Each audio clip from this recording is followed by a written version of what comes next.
네, 당신의 초이스 이윤지입니다. 6월 23일 화요일 검은 화요일의 숫자를 저희가 좀 전해드리게 됐습니다. 어제는 사상 최고치를 향하면서 이 만스피를 향해 가던 코스피가 오늘 하루 만에 무려 10% 가까이 폭락을 하게 되면서 8,200선 턱 밑까지 지금 내려오게 됐는데요. 장중에는 지수가 8% 넘게 밀리며 서킷 브레이커까지 발동이 됐고 외국인과 기관이 무려 8조 원이 넘는 매물 폭탄을 쏟아냈습니다. 영원할 것 같았던 반도체 랠리를 멈춰 세우고 시장을 공포로 몰아넣은 악재에 대해서 오늘은 두 분의 전문가와 함께 시장에 대한 긴급 진단 도와드리도록 하겠습니다.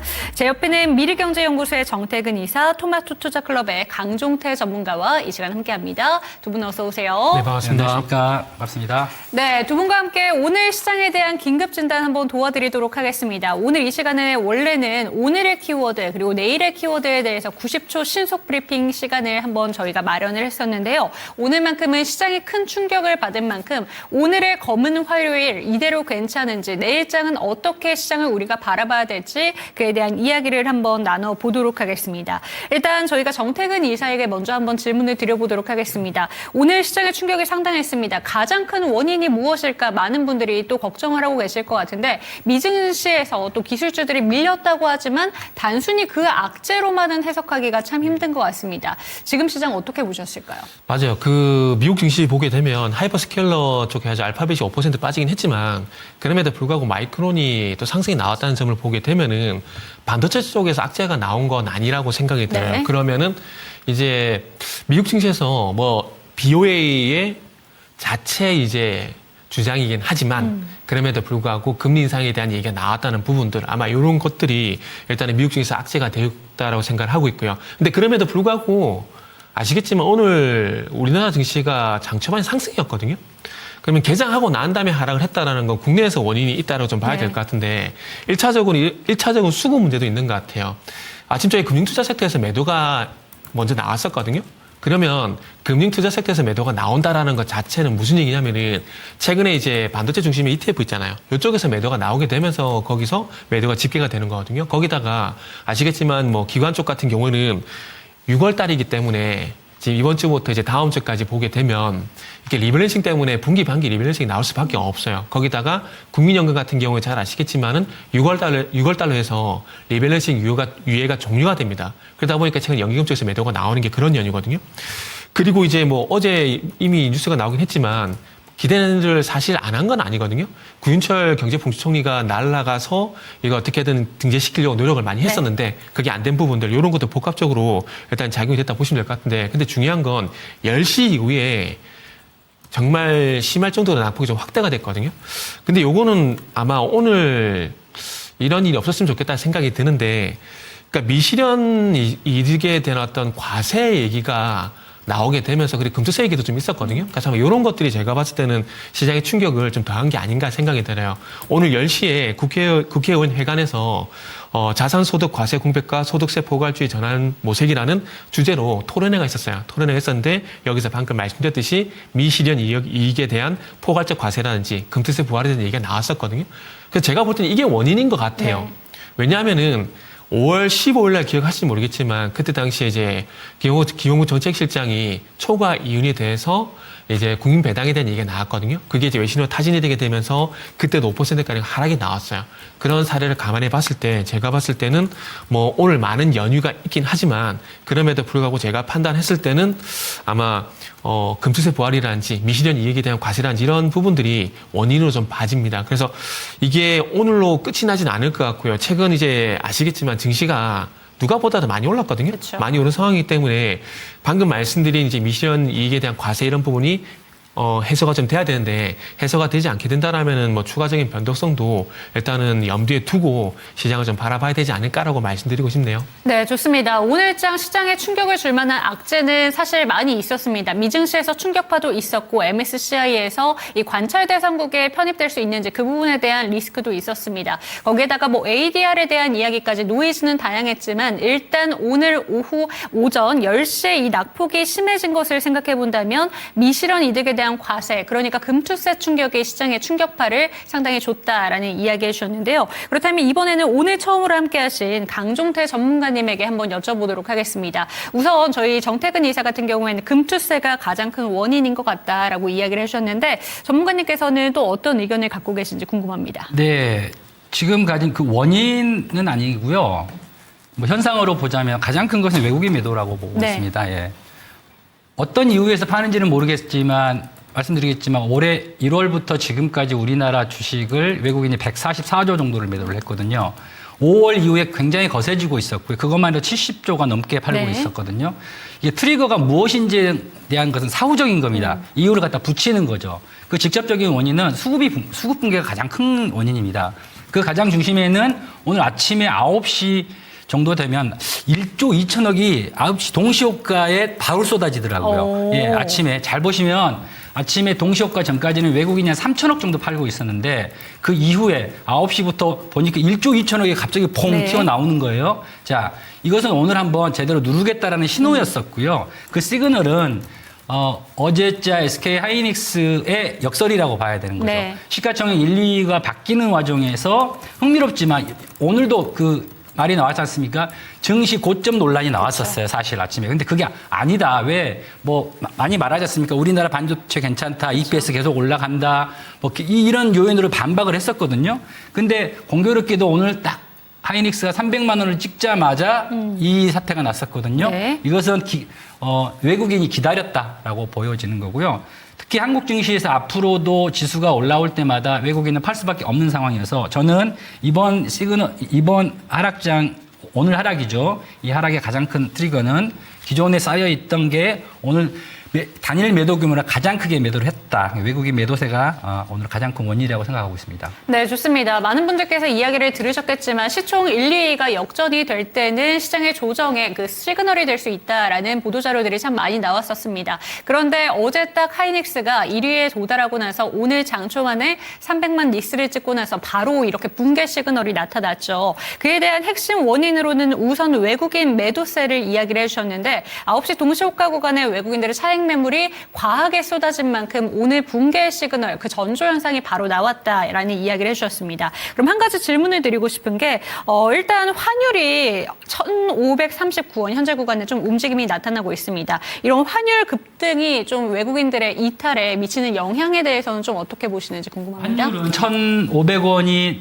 내려가더라도 외국인은 네. 매도를 할 거라고 저는 생각을 합니다. 왜냐하면 우리나라의 글로벌 그 운용력 입장에서는 우리나라가 자꾸 오버웨이트가 되는 거예요. 네. 펀드상. 매물이 안 나올 수가 없습니다. 환율 그렇게 크게 신경 쓰지 않고요. 환율이 엊그저께 1,500원대가 살짝 내려왔었죠. 그때 외국인 뭐 매도 안 했었습니까? 이 기조는 앞으로 우리나라 증시가 지금 뭐 오늘 이 정도 됐지만 12,000원 많이 간다고 치죠. 그런데 그럼에도 불구하고 외국인은 지속적으로 매도가 나올 거다. 자, 여기서 좀 시그널이 좀 하나 있는데요. 많은 분들이 그동안에 언급을 안 하셨지만 네. 글로벌 증시에서 우리나라의 140조, 오늘로 해서 150조가 넘어가거든요. 이 머니가 다 어디로 갔을 것 같습니까? 아시아 증시에서 일본으로 갔습니다. 올해 일본으로 들어간 돈이 120조가 넘거든요.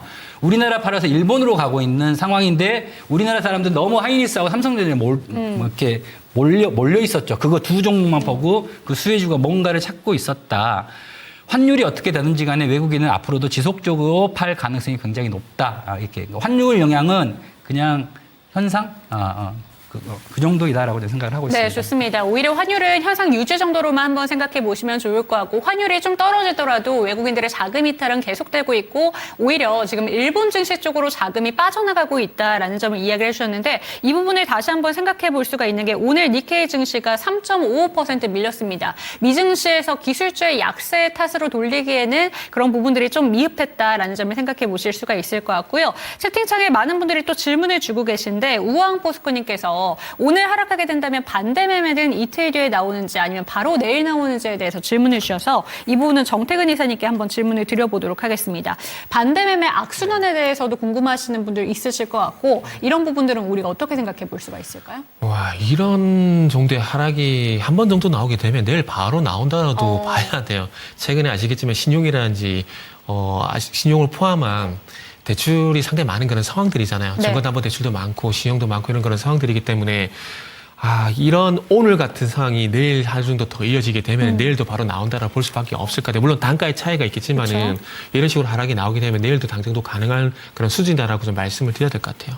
네, 좋습니다. 반대 매매 같은 경우에는 내일장 시장에 조정이 있을 경우에는 보통은 이틀 뒤에 나오는 경향이 있는데 내일 시장 조정이 있을 경우에는 바로 나올 수도 있다라는 점에 대해서 언급해 주신 만큼 이에 대한 내용 한번 체크가 되셨으면 좋겠습니다. 그렇다면 이번에는 강종태 전문가님에게 이 부분을 한번 질문을 드려보도록 하겠습니다. 일단 우리가 많이 올랐기 때문에 조정이 나오는 것에 대해서는 일부 받아들일 수가 있습니다. 그런데 이런 패닉셀이 좀 진정되기 위해서 어느 정도까지 좀 지지를 해야 된다라는 부분이 있을 것 같아요. 그 부분 어떻게 보실까요? 바닥을 논하기에는 네. 좀 아무도 알 수가 없죠.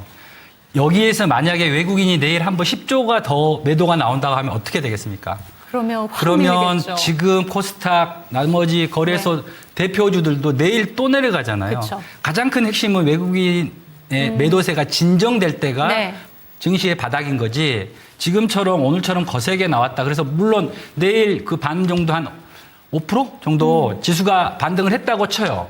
그게 다시 회복이 되는 겁니까? 그건 아니거든요. 네. 거기에다 대고 외국인이 또 매도가 계속 나온다고 치면 이거 답이 없는 거죠, 사실은. 그래서 바닥을 논하기에는 이 외국인 매도세가 진정이 되고 뭐 팔면 뭐 2, 3천억 팔았다가 5천억 팔았다가 살 때는 또 1천억 샀다가 이 정도 사이즈면 모를까. 오늘처럼 이렇게 대규모가 나오는 와중에 바닥을 논한다는 것은 너무 예측 영역인 그쵸. 거죠. 그래서 이제 앞으로 좀 해야 될 게 대응이 중요한 거 아니겠습니까? 바닥은 아직 모른다. 아무도 모른다. 어렵다. 그러나 그 키는 외국인 수급이 외국인 수급에 있다라고 보고 있습니다. 그럼 전문가님께서 지금 계속해서 얘기를 해주시는 게 일단 오늘 시장의 충격파에 가장 큰 영향을 미치는 게 외국인 수급이라고 이야기를 해주셨습니다. 네. 그러면 오늘 외국인들이 수급하는 쪽으로 봤을 때 매도를 많이 하는 부분이라던가 아니면 예를 들어서 매수를 많이 하는 종목이라던가 그런 부분에서 시장 투자자들이 좀 힘대가 될 만한 내용이 있을까요? 네, 맞습니다. 이럴 때일수록 덜 빠진 종목이 있고요. 네. 이럴 때일수록 외국인이 꾸준하게 매수를 하는 종목들이 있습니다. 그건 증권사 HTS 쳐보고요. 이 최근 하락 기간에 외국인이 내 종목이나 이런 쪽으로 얼마 정도 매수를 했나를 꾸준하게 보게 된다면은 네. 그 종목은 결국에는 다시 한번 반등할 때 좀 세게 올라오는 경향이 강하거든요. 그런 점을 참조하시는 힌트를 얻으셔야 되는 거라고 생각을 하고 있습니다. 예. 네, 좋습니다. 오늘 같은 시장 속에서 네 종목이 지금 현재 수급이 어떻게 진행이 되고 있는가 한번 살펴보시면 좋을 것 같고요. 생각보다 오늘 장에서 버텨준 섹터가 있다면 그 섹터가 어디일지 시장의 조정 권역에서 그 섹터가 힌트가 될 수 있다는 점도 한번 참고가 되셨으면 좋겠습니다. 이번에는 고고식님께서 질문 주신 부분을 정태근 이사님께 한번 질문을 드려보도록 할 텐데요. 반등이 나온다면 반도체 위주로 또 한번 반등이 나오게 될지 아니면 그동안 하락폭이 컸었던 섹터에서 같이 반등이 나올지 질문을 주셨습니다. 이 부분 어떻게 보실까요? 이게 주식할 때 제일 짜증나는 게 갈 때 같이 안 가고 빠질 때 같이 빠진 종목 있잖아요. 그런 종목도 회복이 잘 안 돼요. 네. 그래서 물릴 때는 그래도 대형주에 물려라고 한 이유가 거기에 있는 거야. 주도주에 물려라고 하는 그런 연유거든요. 그러면 오늘 시장이 9% 넘게 하락이 나왔는데 오늘 9% 하락의 주된 그 하락을 이끌었던 섹터가 어디죠? 하락 섹터 이끌었던 종목이 뭐죠? 삼전익스거든요. 그쵸. 그럼 삼전익스 봐야죠. 이거는 교과서적으로 하는 게 맞아요. 그러니까 우리가 저희 같은 전문가들이 그 얘기 많이 하잖아요. 하락이 컸을 때 낙폭과 대한 기적 반등 얘기를 왜 하겠습니까? 네. 하락을 주도했던 섹터 종목이 분명히 있거든요. 그렇기 때문에 그 종목들이 반등이 나오게 되면은 다시 시장에 반등이 나오기 때문에 그렇게 말씀을 드리는 거거든요. 그래서 오늘 일단은 종목 상담할 때도 말씀드리겠지만 내 종목이 그동안 시장과 같이 움직였다가 시장 빠지면서 같이 빠지잖아요. 그런 종목들 불가피하게 매도 못 하신 분들 같은 경우는 시장 핑계를 대셔도 되거든요. 근데 원래도 못 갔는데 오늘 시장 빠지니까 더 빠진 종목 있잖아요. 그거는 본인이 종목 픽을 잘못했다고 생각을 하고 그거는 추후에 결단도 한번 생각을 해야 되는 그런 종목이니까 생각을 좀 잘 하셔야 될 그런 하루를 좀 하셔야 되지 않을까 그렇게 말씀드리고 싶네요. 그럼 이렇게 질문을 드려보고 싶은 게 사실 오늘 뭐 다 밀렸습니다. 대부분 종목들이 밀렸지만 삼성바이오로직스가 1%대 하락이고 네. 또 지금 코스닥 시장 내에서도 리가캔바이오라던가 지금 바이오 종목들 일부 종목들이 빨간불을 켜긴 맞아요. 있어요. 네. 그렇기 때문에 오늘 같은 장에서 생각보다 바이오 종목들은 견조했다라고 볼 수 있을 것 같은데 이 네. 포인트는 어떻게 보실까요? 거기에 좀 반박을 해서 죄송한데 지금 오늘 알테오젠도 4.9% 맞아요. 빠지면 3% 네. 갔다가 밀린 거거든요. 그쵸. 그러니까 오늘 안 빠진 종목 갖고 계신 분들은 정말 내가 다행이구나라고 생각하는 게 맞는 거지. 오늘 안 빠졌다고 정말 제가 이런 말씀드려서 좀 죄송한데 혹시라도 내일 증시가 또 밀리게 되잖아요. 네. 그러면은 그때 가서는 내 종목도 같이 밀릴 가능성이 상당히 높아요. 그러면 이런 종목들 같은 경우 혹시라도 내일 같이 밀릴 가능성이 보이게 된다? 그러면 일단은 비중 조절이라도 저는 하는 게 맞다라고 봅니다. 왜냐하면은 이게 나중에 회복이 되겠지만은 또 시장이 빠졌다가 올라가게 되면 기회비용이라는 게 발생될 수밖에 없잖아요. 근데 이게 만약에 현금화 시켜놓게 되면은 언제 바닥을 잡을지 모르겠지만은 그때 가서 남들보다 좀 빨리 액션을 취할 수 있잖아요. 그래서 기회비용을 살리자는 관점에서 보게 된다라면은 안 밀리는 게 정말 다행이긴 하지만은 그럼에도 불구하고 밀릴 가능성도 배제는 못하는 거거든요. 그래서 그럼 만약 혹시라도 밀리게 된다라면은 그때 가서는 현금화를 좀 시켜가지고 기회비용을 좀 살렸으면 좋겠다라고 말씀드리고 싶네요. 네, 그럼 마지막으로 두 분께 공통 질문 한번 드려보도록 하겠습니다. 사실 오늘처럼 삼전닉스가 이끌었던 하락 같은 경우에는 오히려 밀려도 생각보다 기회로 삼으시는 분들도 많으실 것 네네. 같고 오히려 삼전닉스가 밀리면 그래도 한번 버텨보자라는 생각이 드실 것 같은데 아까 얘기해 주신 것처럼 같이 밀리는 종목들이 참 문제가 될 것 같습니다. 네. 그렇기 때문에 손절을 해야 될지 관망을 해야 될지 이 두 가지의 사인 중에서 우리가 어떤 결정을 내려야 될지 고민이 되는 섹터들이 있잖아요. 네. 그런 종목들 어떤 기준을 두고 좀 손절이나 관망이나 선택을 하는 게 좋을까요? 그거는 아까 말씀하신 질문에 답이 나온 것 같은데, 네. 그러니까 만약에 최근에 시장과 같이 갔다가 지금 밀린 거라면은 그런 종목들은 오늘 불가피하게 손절을 못했다? 그럼 같이 가야죠. 그게 대표적인 삼전닉스하고 SK스키와 삼성물산 같은 종목들이잖아요. 근데 그게 아니라 원래라도 이제 못 갔던 종목이 있잖아요. 그러니까 시장이 좀 소외되겠던 종목들, 일단은 삼전닉스 외에 전력이라든지 그리고 조박원이라든지 이쪽 같은 경우에도 견적이 버텼거든요. 근데 그쪽 많이 보더라도 그쪽까지는 제가 봤을 때 시장 회복되게 되면 같이 갈 거라고 네. 봐요. 근데 시장에서 이제 어떤 게 있을까요? 철강이라든지 화학이라든지 시장과 무관하게 계속 소외가 됐던 종목들이 있잖아요. 그런 종목들은 제가 봤을 때 회복이 안 될 가능성이 상당히 더 높다고 봅니다. 그런 종목들 같은 경우는 만약에 손실폭이 그렇게 오늘 10% 하락이 나와도 손실폭이 크겠지만은 그러니까 한 30% 전으로 혹시 이제 손실하면은 그런 눈 딱 감고 그런 종목들은 저는 매도를 하는 게 맞다라고 봐요. 왜냐하면은 아까도 말씀드렸지만은 그런 종목들이 갈 때 못 가고 빠질 때 더 빠지고요. 그리고 시장 회복될 때 또 회복이 안 돼요. 정말 계좌 보고 있으면 정말 짜증나거든요. 그런 종목들은. 그래서 그러다 보니까 증시에 좀 소외가 됐던 종목들 같은 경우는 일단 그렇게 좀 대응을 했으면 만약에 제가 그런 상황이라면은 저는 그런 선택을 할 것 같습니다. 네, 좋습니다. 이번에는 그러면 강종태 전문가님의 같은 질문 한번 드려보도록 하겠습니다. 수급 이야기를 많이 해주셨는데 그렇다면 수급에서 볼 수 있는 그런 시그널들은 따로 있을까요? 손절을 해야 될지 관망을 해야 될지 그런 기준점이 되는 어떤 포인트들이 있을까요? 수급에 의한 것은 주로 이제 그 외국인과 기관들이 매매를 하는 종목이잖아요. 네. 많이. 근데 매매를 하는 종목이 많겠습니까? 안 하는 종목이 안 하는 많겠습니까? 종목이 많죠. 네. 특히 코스닥에 많은 종목들은 안 하는 종목이 많고요.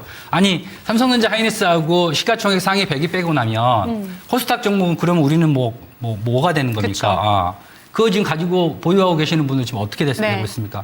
눈물 나실 거예요. 아주 눈물 나실 거예요. 지금 내가 여기서 버려야 되느냐. 삼성전자 하이닉스 말고요. 좋습니다. 오늘도 많이 빠진 에코프로비엠이나 각 종목들 있지 않습니까? 네. 어떤 섹터든지 오늘 거의 한 10%에서 8% 정도가 대형주도 다 마찬가지지 않습니까? 그럼 대형주 정도야 밸류가 있고 향후 전망이 어떻게 이렇게 말이 나오니까 가지고 있을 근거나 되지만 그렇죠. 그렇지 않은 경우는 아까 말씀하셨지만은 빠지는 사람이 더 빠지잖아요. 자, 이럴 때 시그널은 수급에서 얻는다기보다는 저의 이전 야전에서의 경험에 의하면은 가장 많이 빠진 종목이 를 사야 돼요. 이럴 때는 제가 구분 드리겠습니다. 네. 밸류를 볼 수 있는 큰 종목들은 나름대로 지금은 보유 전략이 있죠. 지금 만약에 팔아라고 그런다고 그래서 매도를 다 하시겠습니까? 못하죠. 지금은 인내할 때라고 보고 있고요. 대신 기관이나 외국인의 수급이 없는 이런 더 많은 종목 쪽에서는 이번에 하락이 오게 되지 않습니까? V자가 나올 수도 있다. 7월 초에 V자가 나올 수도 있다. 이번 주하고 다음 주까지가 이번 6월 달 말까지 굉장히 힘들겠지만 지금 상황에서는 가장 많이 빠진 종목이 되돌림도 셀 수 있다라는 면에서는 거래량 없이 빠지면 거래량 조금만 있어도 금방 올라오지 않습니까? 경험상. 수급은 큰 종목들, 나머지는 많이 빠진 쪽에서 반등이 나올 거다 이렇게 생각을 하고 그럼 있습니다. 살짝만 힌트를 더 주시죠. 지금 네. 가장 많이 빠진 섹터 어느 쪽이라고 보실까요, 전문가님? 다 빠졌죠 지금. 어느 섹터가 지금 네. 불문이 있으니까 지금 코스닥 개별주들이 가장 많이 빠졌습니다. 그럼 코스닥 쪽으로 수급이 들어온다면 V자 반등도 기대해 볼 수 있다. 맞습니다. 예, 그렇습니다. 물론 대장주가 먼저 가야지만이 네. 그 밑에 이제 부하들이 다 가는 거지 않습니까? 그게 먼저지만 그래서 이 바닥권은 수급이 좀 안정이 되고 그 다음에 이 상승이 보여야지만이 이게 화끈하게 나오는데 올라오더라도 이 기술적 반등인가 아닌가 또 논란이 있을 거 그쵸. 아니겠습니까? 그 밑바닥에는 수급이 안정되면 그 다음부터 배팅이 나오지 않겠나 싶습니다. 예. 네, 좋습니다. 이렇게 오늘 시장에 대해서 긴급 진단 코너를 통해서 여러분들에게 도움을 드려봤는데요. 추가적으로 궁금하신 점 있으신 분들 채팅창에 올려주신다면 제가 진단을 하다가도 그 진단 내용에 녹여서 질문을 한번 드려보도록 할 테니까 많은 내용 올려주시겠고요. 이번에는 여러분들의 초이스 시간으로 한번 넘어가 보도록 하겠습니다. 궁금하신 종목이 있으신 분들은 0232-8100번으로 연락 주시죠. 종목명과 평단가, 보유 비중 알려주시면서 구체적으로 상담 남겨주시면 좋을 것 같습니다. 전화 상담 힘드신 분들은 유튜브 채팅창 올려주시면 되겠고요. 신규 매수 문의도 받고 있습니다. 첫 번째 종목 진단 한번 바로 가볼게요. 꽃길님의 종목이고요. 현대차 살펴보도록 하겠습니다. 59만 7천 원에 10% 추가 매수를 통해서 보유하면 좋을지 고견 부탁드립니다. 라고 얘기를 해주셨습니다. 사실 오늘 시총 상위 종목들 내에서도 유독 많이 밀린 대표적인 종목이에요. 어떻게 보는 게 좋을까요? 그죠. 어찌 보면은 오늘 현대차 같은 경우는 참 그동안 그렇게 좀 흐름이 좋지 않았었는데 참 네. 억울하게도 좀 많이 그쵸. 빠진 부분이 좀 있어요. 일단은 그 질문이 추매하고 난 다음에 이제 보유해도 될까요?라고 판단이 들거든요. 네. 그러니까 추매를 지금 빠지니까 추매를 해도 될까라고 좀 생각이 드는데 일단 그렇게 제가 판단을 하고 좀 말씀드려 보게 되면은 일단 이제 그렇게 하셔도 됩니다. 하셔도 되는데 삼전익스 외에 그나마 이제 대형주 중에서 이제 삼전익스와 같이 갈 만한 종목이 현대차 그룹이라는 생각이 들고 있거든요. 잘 아시겠지만 우선 다이내믹스 관련돼 가지고 아마 IPO 진행하게 되면은 그때 가서 보유 가치 때문에 또 이제 제가 볼 때 부각이 될 거라고 봐요.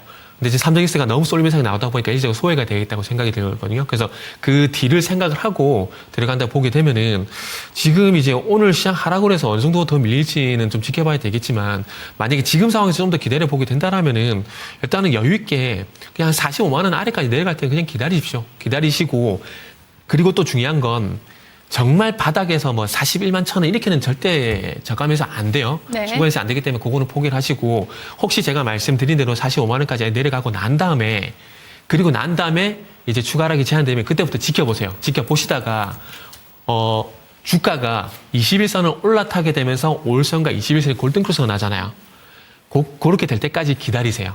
그럴 때 추가 매수 하셔가지고 추가적으로 더 가져갔으면 좋겠다라고 말씀을 좀 드리고 싶네요. 그래서 이 가격을 정확하게 찍어드리지 못하는 부분인데 그거는 못합니다. 절대 할 수 없는 영역이에요. 그렇기 때문에 지금 비중 10%인데 뭐 어느 정도 추가 매수 할지 모르겠지만 뭐 10% 한다고 치면은 45만 원까지 기다렸다가 45만 원 부근에서 5일선과 21선이 골든크로스 나게 되면서 주가가 21선 위에 놓여 있을 때 그렇게 됐을 때 10% 정도 추가 매수해서 10% 정도 추가 매수 하셔가지고 단가를 낮춰보자. 이렇게 말씀드릴게요. 네, 좋습니다. 삼전닉스가 같이 갈 때 현대차도 빠질 수 없다라는 이야기 해주셨고 추가 매수에 대해서 질문을 주셨는데 정확하게 어떤 구간에서 매수를 하셔라라는 부분보다는 포인트 짚어주셨으니까 잘 기억해 보시면 좋을 것 같고요. 첫 번째 종목 진단 현대차 도와드렸습니다. 궁금하신 종목이 있으신 분들 0232-8100번으로 연락 주시면서 구체적으로 내가 갖고 있는 종목에 대한 질문 남겨주시면 좋을 것 같고요. 종목명과 평단가, 보유 비중 알려주시기 바랍니다. 신규 매수 문의도 받고 있는데 전화 상담 힘드신 분들은 저희에게 유튜브 채팅창 통해서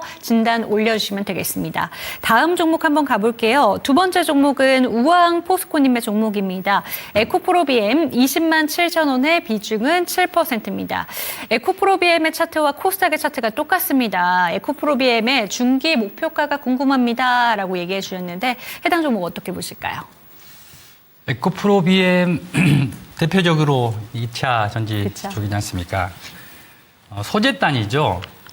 먼저 보셔야 될 것은 항상 말씀드리지만 셀이 먼저고요. 네. 그 다음에 소재이기 때문에 항상 LG CNS, LG 엔솔하고 SDI를 봐야 네. 되지 않습니까?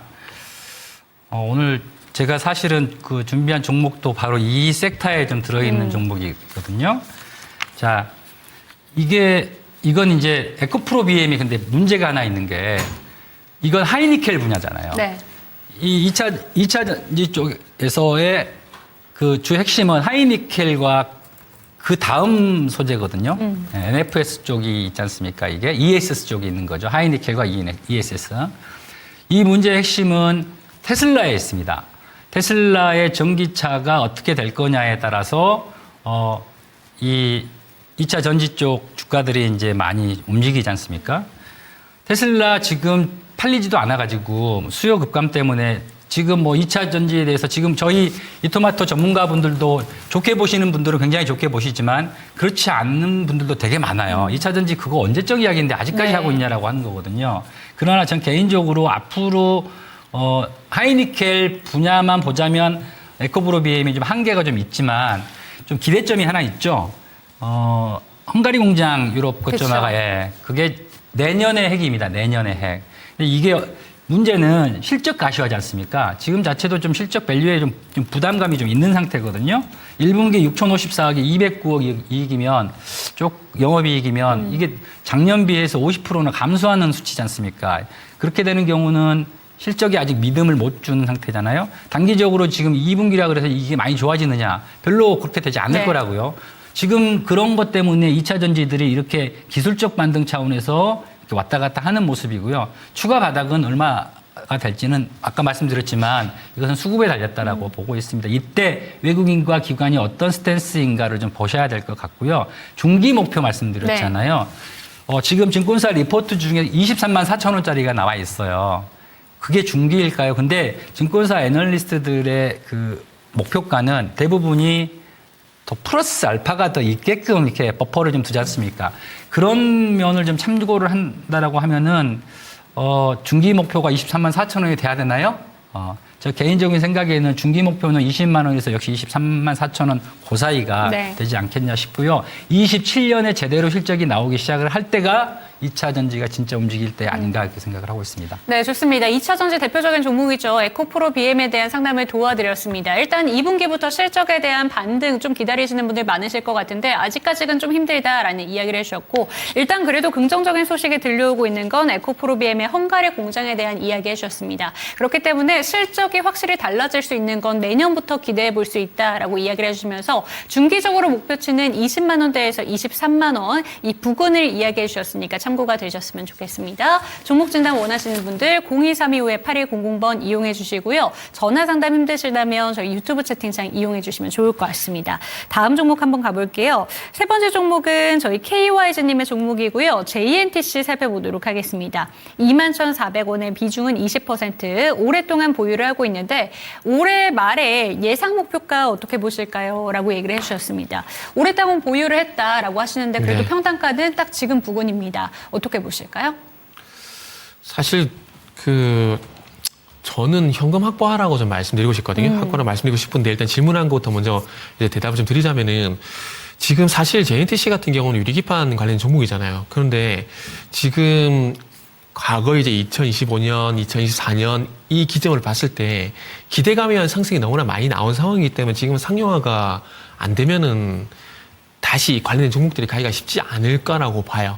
지금 그리고 이제 자르는 공정, 시뮬레이션을 그러죠. 그리고 뚫는 공정, TGV 공정이라고 얘기를 하고 있는데 지금 TGV 공정이니까 금호를 뚫는 공정 같은 경우는 뭐 그동안 반도체나 디스플레이 업계에서 많이 해왔기 때문에 큰 문제가 없다라고 생각했는데 여기서 크랙 문제가 해결이 되지 않고 있다고 합니다. 그러다 보니까 상용화가 내년 그리고 또 이제 TSMC 같은 경우 좀 딜레이가 되고 있는 그런 상황이거든요.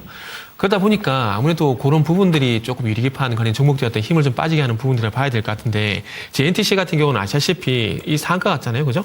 상한가 갔는데 이거를 이제 통합으로 보게 되면 이런 흐름인데 지금 아시겠지만 2mm짜리 TGV 유리기판 개발 소식 나오게 되면서 상한가 같고 그리고 이제 오늘 이제 차량용 3D 커버 글라스 2,500 수준 나오게 되면서 상승이 나왔거든요. 그래서 어쨌든 일단 유리기판 쪽부터 먼저 말씀을 드리면 그런 이슈가 나왔을 때 사실 주가가 이달 상한가 나왔기 때문에 그들이 계속 쭉쭉 치고 나가야 돼요. 그런데 이게 개별 이슈고 유리기판 상용화가 딜레이가 좀 되다 보니까 늦어지다 보니까 이게 못 치고 나오고 있다고 봐요.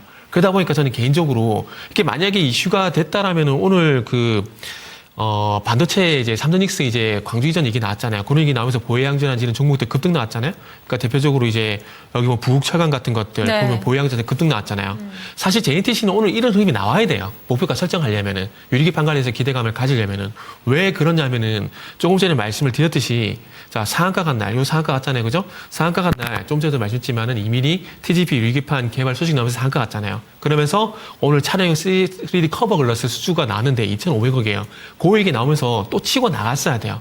근데 치고 나가지 못한다라는 건 조금 전에 말씀드렸듯이 개별 이슈가 그렇게 강하지 않다라는 것을 저는 뜻한다라고 봐요. 그렇기 때문에 저는 이제 현금 확보를 말씀드린 거거든요. 근데 이건 제 생각이고 질문하신 거에 대해서 저 대답을 드리자면은 요거는 일단 올해 말 목표가를 먼저 설정하시기보다는 요 3만 원 있잖아요. 요 가격이 지금 돌파가 안 되고 있잖아요.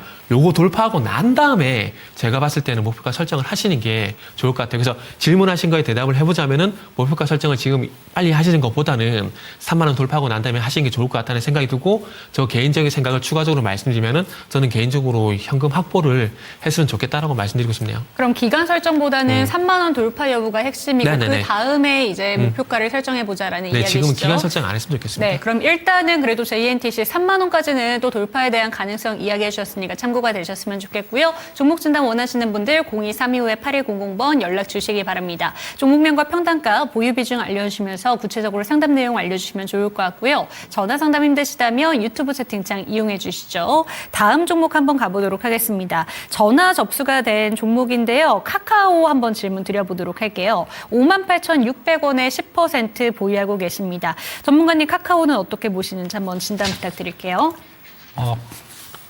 국민주였죠. 그렇죠. 네, 다 쓰잖아요. 지금 배신감에 아마 이 보유하신 분께 58,600원에 10% 지금 보유 중이시라고 하시는데 그쵸. 좀 가슴이 막 무너지실 거예요. 5만 원도 싸다라고 5만 원, 58,600원? 5만 원까지 왔어. 그래. 5자에 한번 걸리겠지. 거의 지금 제약바이오 분들하고요. 카카오 가지고 계신 분들은 거의 기우제를 지금 지내고 있는 것 같지 않습니까? 엊그제 네이버가 그렇게 속썩이더니 갑자기 젠슨왕 때문에 맞아요. 한번 치솟았었는데 네이버는 그래도 젠슨왕과 뭐라도 하지. 카카오는 뭐 있습니까 지금? 광고 단가 상가? 이거 실적 괜찮습니다. 1분기 1조 9,400억 매출액에 영업이익 2,113억 정도고요. 두 자릿수 성장했어요. 밸류 괜찮다고 생각하고 이게 한 4년 만에 두 자릿수 성장을 하니까 드디어 1분기 실적 보고 아마 많은 분들은 기대를 가지셨을지 모르겠는데 그렇죠. 예, 중요한 것은 이렇게 실적이 나왔는데도 주가가 반응을 못 하잖아요. 왜 그럴까요? 지금은 AI가 들어가지 않는 한은 아무리 실적이 좋아도 믿지를 못한다는 거거든요. 강력한 대세에 편승을 하지 못했고 지금 하나 더가 김범수 의장이 이제 무죄가 나와서 그나마 그 리스크가 좀 있었지 않습니까? 오너 리스크가 이제 와가지고 또 무엇을 하겠지라고 하는데 지금 네이버처럼 클라우드 쪽이라든지 네이버가 피지컬 AI로 들어가려고 하고 있지 않습니까? 그 분야. 근데 카카오는 글로벌 지금 큰 트렌드에 편입을 못하고 있고 단지 그냥 국내 카카오톡 하나만 가지고 있는 사업이고요. 대신 이런 거 있죠. 140개 계열사를 60개인가로 줄였죠. 80개인가 60개인가로 줄였잖아요. 구조조정 효과는 지금 나오고 있습니다. 그게 오. 1분기 실적이 네. 그래서 나온 거지. 구조조정 없이는 이 실적이 나올 수가 없거든요. 판가 단가 광고 단가 10% 올라갔다 그래서 그게 이게 될까요? 그래서 지금 10% 가지고 가시는데요. 속절없다. 이건 기우제 지금 지내고 있는 건데 솔직히 이 가격에 손절하라고는 말씀을 못 드리겠습니다. 그러나 장기적으로 한번 보시죠. 지금 단가가 언제 매수하셨냐. 엊그저께 매수하셨겠죠. 기대감이 있지만 개인적으로는 카카오가 굉장히 강력한 비전이나 지금 핵심인 AI 그쪽 대세 쪽에 편승하지 못하는 한은 상승 쪽에선 제한이 있다. 확실한 비전이 없으면 그렇게 본다면 기술적 반등이 이 장에서 나올 수도 있지 않습니까? 가령 2분기 실적이 좋아요. 1분기처럼. 그러면 이게 변하나라는 기대감이 있잖아요. 이 추세가 이제 형성이 되게 되면 지금이 바닥권에서 올라갈 수 있을 건데 개인적으로는 2분기 실적까지 확인을 할 때 하고 2분기 실적도 1분기 실적보다 괜찮다라고 된다면 나름대로 바닥은 의미는 있다라고 보여지고요. 그때 5만 원대 나왔을 때 아마 2분기 실적 나올 때쯤 될 것 같거든요.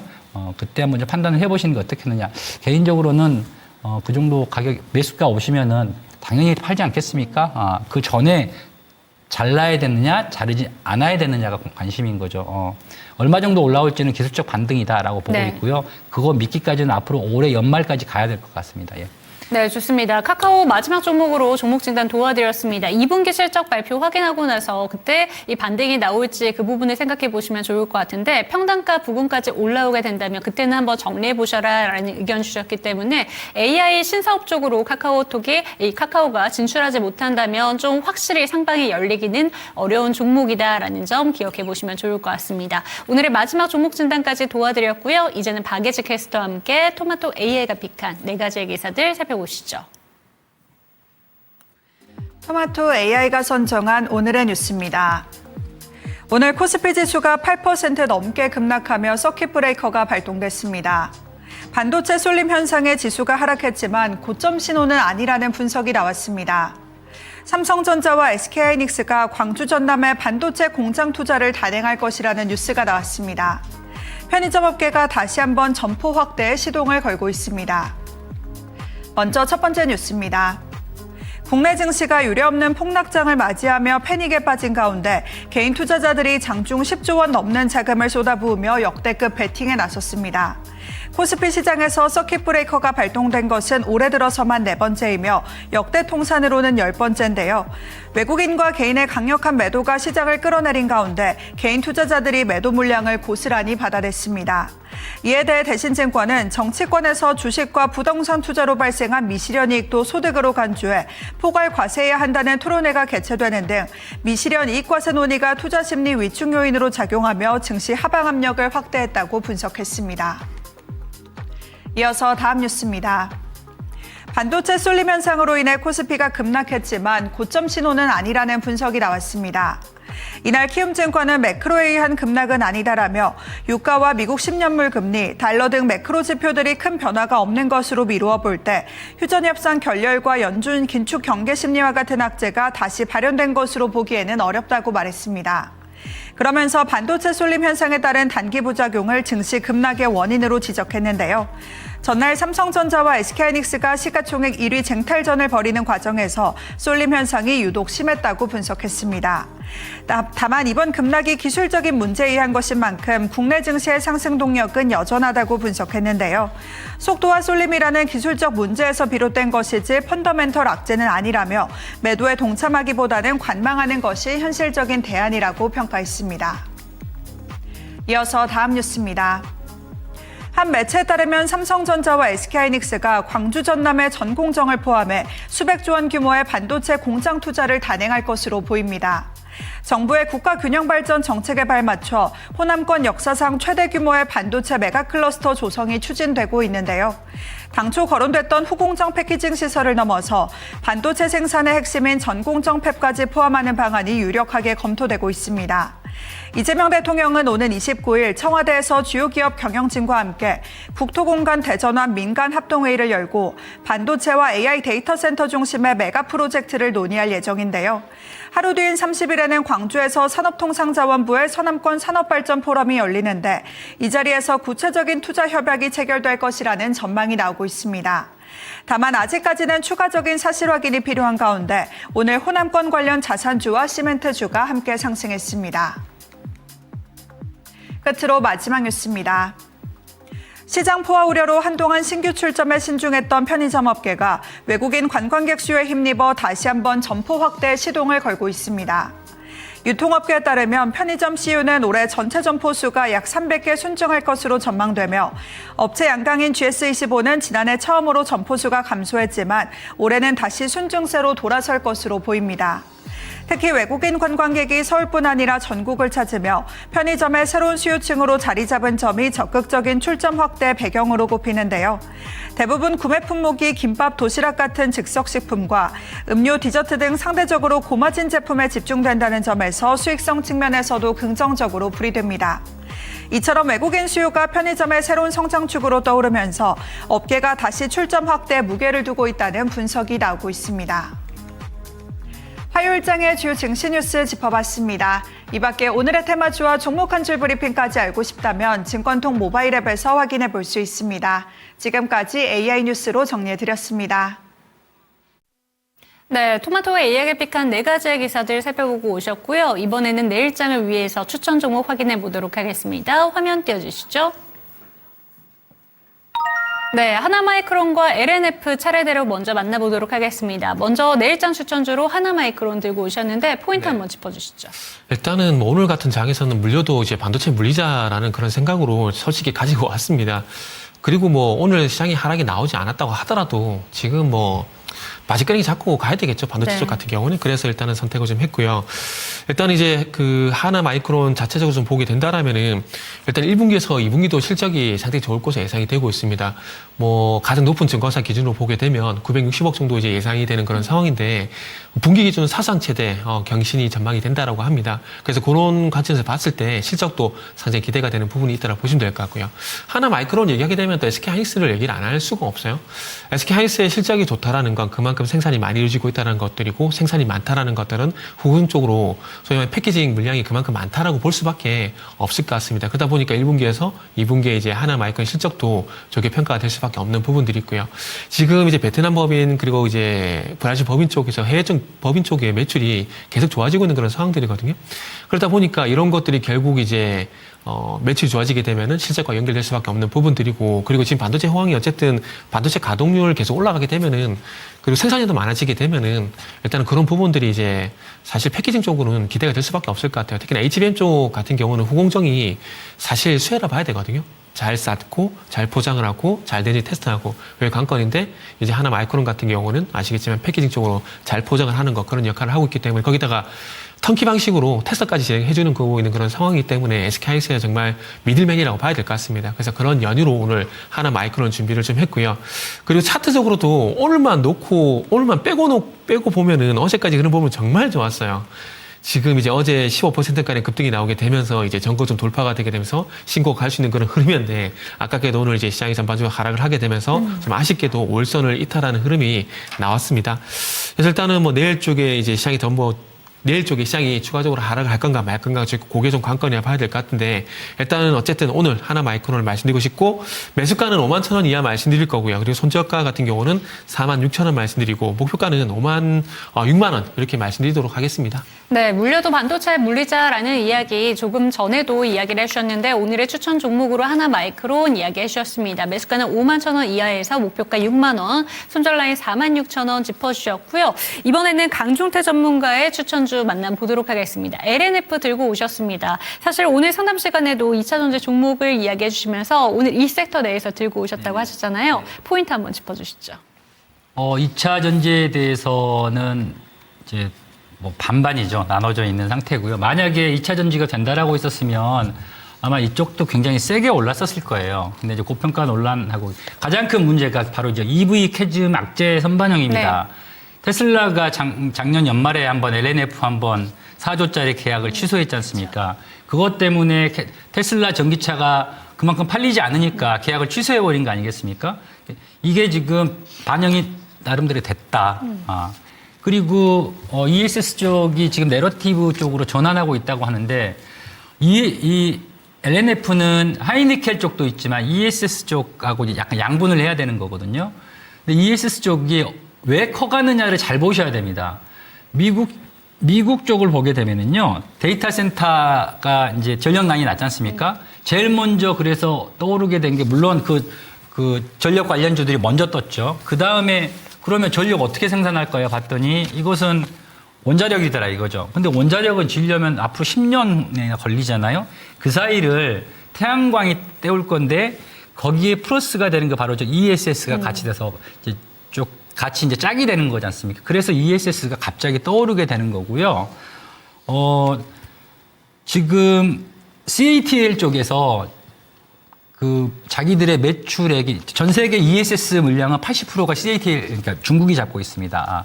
근데 이것을 CATL이 25% 정도의 매출액 목표로 50%까지 늘려요. 네. ESS로. 네. 자기 전체의 50% ESS로 하겠다. 포드, GM, ESS에 투자하고 있습니다. 즉 이전에 메이저 매체들이 전부 태양광에다가 그다음 ESS에 투자를 하고 있거든요. 그것은 파이가 그만큼 커졌다라고 보여 있고요. 그런 와중에 왜 LNF가 돼야 되냐면은 중국과 미국이 사이가 안 좋지 않습니까? 중국 제품이 미국으로 들어갈 수가 없어요. 거기에 대한 반사이익이 있는 거고요. 그래서 그 ESS용 그 LFP 양산을 이 LN 유일하게 지금 하고 있는 상태고요. 마지막으로 이 공장 가동이 시작이 됩니다. 네. 이번 3분기부터. 근데 공장이 2개예요. 국내가 있고요. 저기 미국의 삼성 SDI 공장에도 또 이렇게 공급을 하게 될 건데 이 실적이 4분기부터 반영이 되게 돼 있습니다. 작년 4분기부터 올해 1분기까지 드디어 LNF가 흑자 전환이 됐었지 않습니까? 이번 2분기도 어느 정도 나올지 굉장히 관심거리고요. 아까 에코프로비엠과 같이 차트가 비슷할 거예요. 아마 네. 에코프로비엠과. 단 2차 전지 쪽 파트가 되려면 아까도 말씀드렸지만은 LG엔솔하고 삼성 SDI가 먼저 셀단에서 좀 가야 된다. 그 다음에 수혜가 바로 이런 소재단이 오기 때문에 그 점 먼저 좀 보시고 투자를 하셨으면 좋겠습니다. 매수가는 뭐 오늘 종가 정도 해보고요. 차트상으로도 보게 되면 더 이상 10만 원 쪽에서는 물러설 자리가 없어져 보여서 1차 목표가는 16만 원, 손절가는 92,000원 정도 잡았습니다. 네, 좋습니다. LNF 살펴봤습니다. 지금 EV 캐즘이라는 악재가 여전히 좀 산재에 있는 모습이지만 그래도 돌파하고 확실한 ESS 쪽으로 이야기를 해주셨고요. 일단 금일 종가 부근에서 매수 가능한 종목이고 목표가로는 16만 원, 손절가는 92,000원 기억해 보시면 좋을 것 같습니다. 이렇게 추천 종목까지 확인해봤고요. 그렇다면 내일장에는 어떤 부분에 집중해야 되는 건가? 내일장 키워드 확인해 보도록 하겠습니다. 네, 내일장 키워드에 대해서 오늘 두 분이 들고 오신 키워드 제가 직접 이야기를 해드릴게요. 먼저 저희 정태근 이사님 같은 경우에는 마이크론 실적 이야기해 주셨고요. 강종태 전문가는 고래 싸움의 새우 등이라는 키워드를 주셨습니다. 그럼 정태근 이사님부터 확실히 내일 마이크론 실적이 이 많은 분들 기다리고 계실 것 같아요. 어떻게 될지 그리고 실제로 주가에는 어떤 반응이 나올지 한번 짚어주시죠. 사실 오늘 이런 시장에 급락이 없었다라면은 마이크론의 실적을 보는 게 맞다라고 좀 말씀드리고 싶거든요. 왜냐하면은 이번 주는 아시다시피 이벤트가 되게 많아요. 아시겠지만 ADR 관련 SK 하이닉스 ADR 관련 이슈도 있는 그런 상황들이고, 그리고 MSCI 선진국 등재 여부가 있고, 그리고 마지막으로 이제 목요일 우리나라 시간이죠. 목요일 새벽에 마이크론 실적이 발표가 되게 될 건데, 그러니까 마이크론 실적에서 뭘 봐야 되냐면은 이번 분기는 실적이 잘 나올 수밖에 없습니다. 지금 상황을 보게 되면은. 그렇기 때문에 중요한 건 다음 분기거든요.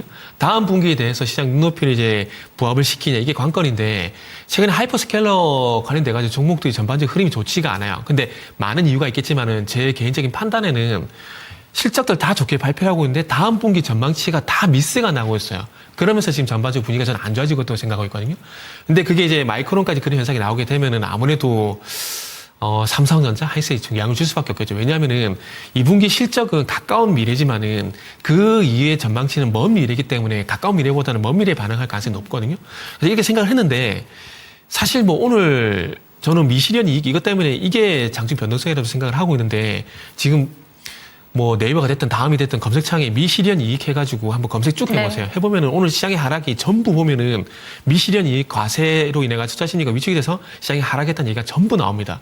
그러면 제가 말씀드린 대로 혹시라도 진짜로 만약에 미실현 이익이 시장 변동성의 요인이라면은 이거를 진화하는 발언이 저는 분명히 나와야 된다라고 생각을 합니다. 제가 방송 초반에도 5월 15일 말씀드렸듯이 그때도 초과 요인이 돼서 국민 배당에 대한 얘기가 나왔었거든요. 그거를 이제 이재명 대통령께서 빠르게 진행을 하게 되면서 시장 안정을 찾았다고 생각을 하고 있거든요. 그러면 내일 쪽에 너무나 당연하게 그 발언에 어떤 그 과세에 대한 어떤 그 자산 과세에 대한 어떤 진화 발언이 나오게 되면 빠르게 회복이 될 거고, 그게 없으면은 뭐 최근에 많이 오른 거에 대한 어떤 조정의 핑계가 되지 않을까라고 생각이 드네요. 네, 좋습니다. 마이크론 실적에 대한 이야기까지 한번 챙겨봤고요. 이번에는 강종태 전문가님께서 들고 오신 고래 싸움의 새우 등이라는 키워드 들고 오셨습니다. 어떤 내용일까요? 고래 싸움에 새우 등이 터지잖아요. 네. 예. 삼성전자하고 SK 하이닉스 싸우는 바람에 좀 이렇게 된 거예요. 보시면 아시겠지만 삼성전자하고 SK 하이닉스가 증시 자금을 빨아들이는 게 쏠림이라는 걸 넘어서서 이제는 블랙홀이었다. 네. 그 블랙홀이 오늘 한번 터진 거죠, 사실은. 그래서 이 두 종목이 전체 시장에서 차지하는 비중이 52%가 넘어갔고요. 그렇게 돼서 지수 왜곡을 그동안에 굉장히 많이 해왔지 않습니까? 그래서 오늘 제가 이렇게 말씀드린 것은 오늘 현상을 그대로 말하는 거예요. 고래들은 양쪽 두 개 기업들인 거고요. 새우등은 그 나머지인 거죠. 그 나머지 오늘 좀 처참하게 당하고 있습니다. 외국인 기관들이 삼성전자, 하이닉스 팔아제끼느라고 물론 사기도 했죠. 오늘 좀 매도가 좀 많이 나왔겠지만은 그리고 이게 증시 전반적으로 좀 퍼지고 있지 않습니까? 다른 종목들도 다 매도를 하고 있는 이쪽이고 주도주인 이 두 종목 위에는 자금 이탈이 굉장히 심해서 지금 대부분 업적에 속절없이 당하고 있는데요. 그래서 거래량은 좀 급감하고 있고 어느 종목이 오늘도 호재성 어떤 소식이 나왔음에도 불구하고 반짝하고 네. 말잖아요. 그 호재가 묻히는 현상도 있습니다. 그리고 삼성전자, 하이닉스 좋아요. 그동안에 많이 올랐으니까 이거 보유하지 않으신 분들 포모가 많다는 거죠. 그래서 이렇게 그 다음에 또 하나 고사되는 중소형주 이럴 때일수록 하락이 많을수록 우리는 어떻게 해야 되느냐 아까 말씀드렸지 않습니까? 한번 밸류 보고 준비를 하자 이런 차원에서 고래 싸움에 새우등 터진다 이렇게 봤습니다. 네, 이렇게 두 분의 전문가가 준비해 주신 내일장 키워드까지 살펴봤고요. 두 분과는 여기서 인사 나눠보도록 하겠습니다. 두 분 말씀 고맙습니다. 네, 감사합니다. 네, 당신의 초이스 마무리할 순서가 됐습니다. 오늘 장은 정말 지켜보는 것 그 자체로도 피로가 쌓이는 듯한 느낌이었을 것 같은데요. 오늘 증권 통팟에 참여하시는 여러분들을 위해서 힌트 한 가지가 준비가 되어 있습니다. 피로 해독 음료에 꼭 들어가는 그 성분에 대해서 질문을 한번 드려보도록 할 텐데 그 성분이 다슬기에 풍부하다고 합니다. 그 성분 뭐라고요? 타우린이라고 합니다. 그렇기 때문에 오늘 너무 피로하셨던 분들은 다슬기 음식을 드시거나 아니면 피로 회복 음료를 한번 드셔보시는 것도 도움이 되지 않을까라는 점 이야기해드리면서 이 시간 마무리해 보도록 하겠습니다. 종목에 대한 상승과 하락은 보장하지 않는다는 점 반드시 기억해 주시고 저희는 내일 이 시간 찾아뵙도록 하겠습니다. 시청해 주신 여러분 고맙습니다.